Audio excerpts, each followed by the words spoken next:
السلام عليكم ورحمة الله وبركاته. معكم مستر إيهاب رمضان. إن شاء الله في الفيديو ده هنشرح استخدام برنامج الجيوجبرا في ضرب المقادير الجبرية أو في تحليل المقادير الجبرية.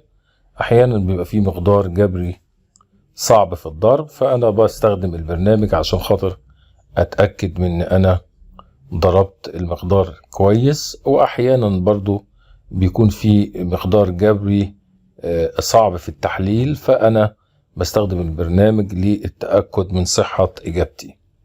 تمام. طيب أنا مثلا عايز أضرب المقدار إكس أس 4 تمام زائد مثلا 2، عايز أضربها في إكس زائد 3 مثلا. هضغط هنا يساوي. تمام.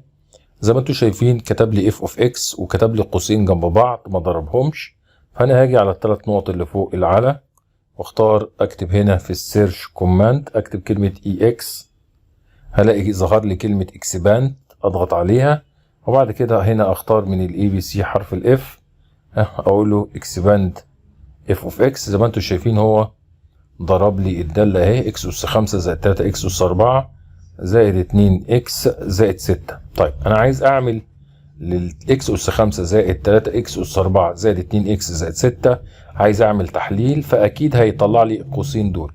تمام. تعالوا كده، طبعا انت ممكن تحلل اي حاجه انت عايزها، فانا مثلا عايز احلل الداله دي اللي هي اكس اس 5 تمام زائد 3 اكس اس 4 اهي 3 اكس اس 4، بعد كده زائد 2 اكس، بعد كده زائد 6. هضغط يساوي، كتب لي الدالة باسم اتش. بنفس الاسلوب هروح من الثلاث نقط دول واكتب كلمة اف اي، فلاقي كلمة فاكتور فاختارها واختار الدالة اللي انا عايز احللها. الدالة اللي انا عايز احللها هي كان اسمها اتش، فاختار هنا اتش واضغط يساوي. زي ما انتم شايفين طلع لي القوسين اللي هم اكس زائد 3 اكس في اكس اس 4 زائد 2 اللي انا كنت ضربتهم قبل كده.